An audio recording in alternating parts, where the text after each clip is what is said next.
Hello guys, and welcome back to another video.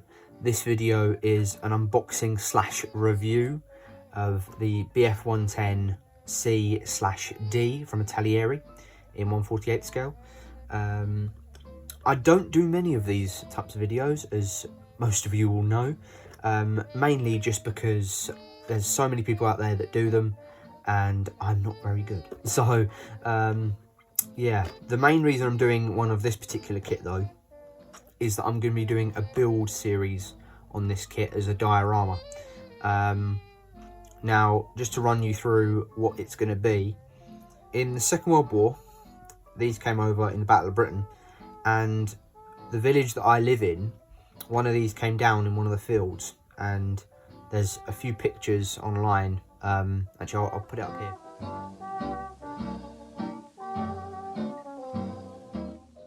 Yeah, so as you can see, there's some Tommy soldiers standing around guarding the crashed aircraft. I don't know whether the pilot and gunner died. Looking at the picture, there's no one in the cockpit, so but whether they both survived or what, who knows. But it looks like it was a crash landing instead of a crash because of the way it's sitting in the photo. So the idea is I'm going to be doing this as a crash diorama with the Tommy soldiers posing and standing around it. I have reviewed another photo, which is of the same aircraft but from a different angle, with, I think he's an RAF personnel standing by the engine, I think around about here. And just from that picture, and the one that I've just shown you, you can't see the numbers on the sides, numbers and letters. But on the second photo, which I'll put in here,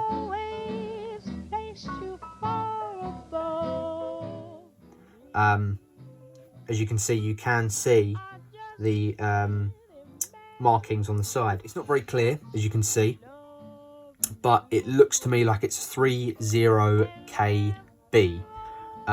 So I think I'm going to be doing some special decals for that and putting them on the sides. From the pictures, you can't see if there's any nose art, so I think I'm just going to leave it off.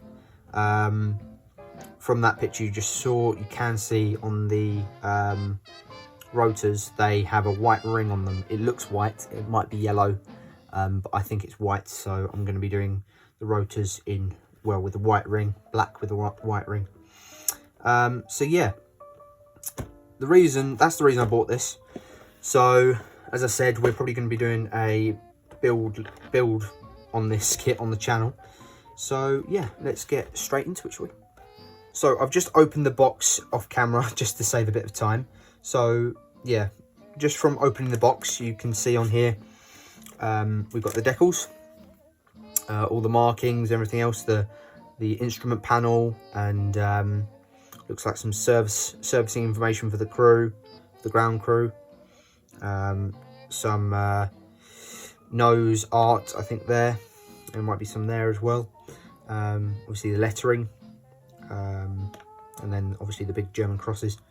So yeah, very nice, very nice. I think it'll be nice. Obviously I won't be using the lettering, but I probably will use the crosses. I'm not sure whether this aircraft in the picture has them on, so I need to double check. So I'll have a look. But yeah, so moving that out of the way, we've then got the instructions. I mean, this will be my first Italieri kit build, because as in aeroplane build, because you know that I built the Fury from Italieri, but that's the only other kit that I've done. I've never done an aircraft, so here we go. Here's hoping it will turn out all right. So yeah, this is the Italieri instruction sheet. You've got the sprue plans all there with the part numbers, and then you've got the building of the cockpit with the gunner and the pilots, and then you've got some undercarriage stuff here, opening up holes and things like that. There's one for the bomb rack, hole for the auxiliary tank, and obviously the auxiliary tank on the other side. But I think I'll be leaving all that because it's going to be on the ground anyway, so I think I'll just leave all that. And then going into the fuselage, putting the fuselage together, the cockpit, nose on, the guns on the nose, and then the wings and the tail. And then obviously the undercarriage, the propellers, the engines, all the little details like the steps. That's all very nice. I think I'll just be leaving these closed because as I said, you can't see the bottom. So, and I will be bending these propellers round as you saw in the picture, because the engines were spinning when it hit the ground. They hit the ground and they bent backwards. So I'll be bending those probably with a bit of heat. And then you've got the engines and putting all those together. And then obviously the auxiliary tanks and the bombs going on. We won't be doing that, but it's nice to have. And then the putting the cockpit canopy on, and yeah, it's very nice. And then we've got an overview of everything going on, like the bombs, 500 bombs. It's probably 500 pound bombs. Yeah, 250 pound bombs as well. And obviously the auxiliary fuel tanks. And then you've got the paint schemes. I think my one will be just a generic German green sort of colour. Obviously with the red, not the red, sorry, the black with the white ring on the spinners. But yeah, that should be quite nice. And then some more paint schemes here. That looks quite good. It's got the white ring.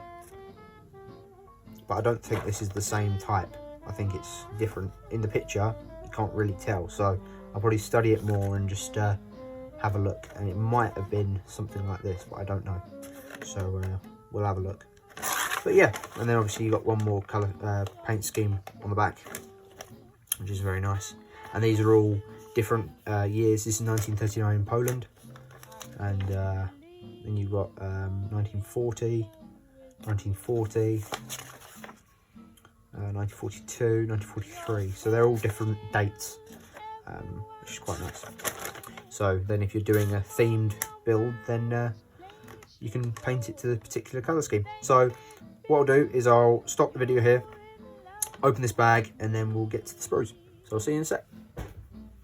So we've just cracked open the bag, and then on top here we've got the clear parts, the canopy, and well, yeah, it's all parts of the canopy. So then the side windows, that I think these fold down. It was in the instructions, so they're quite nice, quite nicely moulded. You can see, quite clear. I mean, there are some bits that need sorting out, but that's not too bad. So yeah, put that to one side.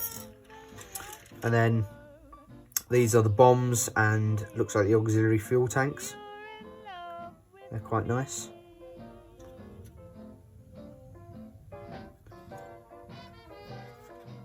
It's quite shiny plastic as well, so oh, that's broken already. Good job we won't be using that, but that's not very good.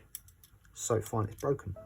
Oh well, at least we're not using it. But if you were using it, then that would be a problem. You just, well, take it off and then glue it, but you don't really want to be seeing that from a new model, do you? That's fine, but yeah, it's quite nice. And then getting on to the pilot and the gunner. They look quite crude, but after a paint up, actually I'm not putting these in, so that should be fine. And you've got some excess there, actually that's not too good, but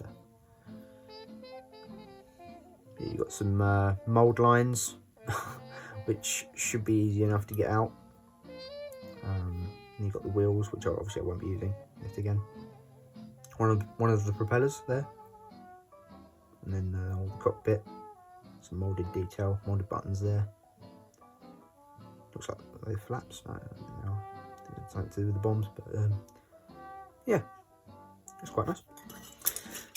Not too much work. And then you've got parts of the exhausts, and another propeller, and the spinner caps, as it were, and then the nose, which is quite nice. Got some panel line detail on there. I'm not sure if you can see that. It's actually quite scratched up, which isn't good, but it's not great, but it's not as bad as I thought it would be, because I have heard some Italieri kits aren't the best with moulding, but you've got some flash there on that seat, but yeah, it's not amazing, but it's not as bad as I thought it would be.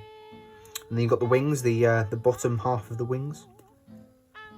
And you've got the the undercarriage wheelbase, as it were. Some more excess plastic there. But yeah, you've got some nice riveted detail and panel lines. It's quite a nice finish on for the flaps. It's scratched again there, as you can see, which isn't amazing, but probably just due to the sprues rubbing together in the bag. But yeah. And then you've got the engine panels, the two halves of the engines, the fuselage, and the tail wings. Can't remember what they're called. Can you believe that? I was in Air Cadets, I can't remember what these are called, but that's quite nice. Yet again, nice finish from the flaps.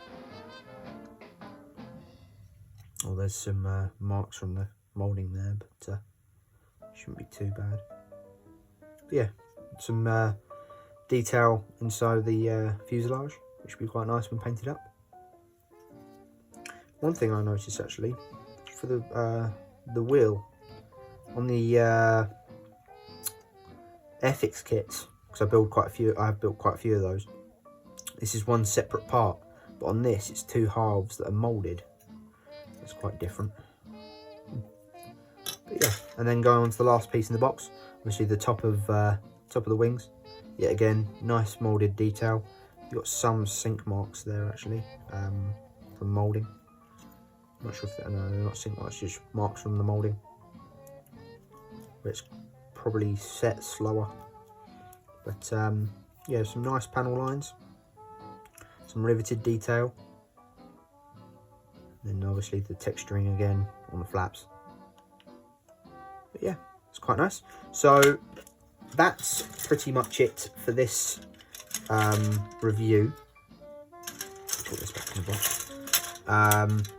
So hopefully I'll start building this probably next month sometime, maybe, purely because I want to get a few things finished and off the bench first, just because of space, and I've just got so many things on at the same time. But yeah, that would be quite nice to do. I need to get some 1/48 scale English soldiers and see if I can get some of them and pose them. But yeah, it should be quite nice. So this has been the Italieri Bf 110C/D 1/48 scale. As you can see, it's number 2794, and yeah, it's quite nice. There are some problems with it. It's not amazing. There are problems, as I said, mould lines, parts of the plastic that have not quite come out right in the moulding process. But once that's all painted and sorted out and fixed in general, it should be very nice. So yeah, thank you for watching. Keep modelling. Have a good one. Bye bye.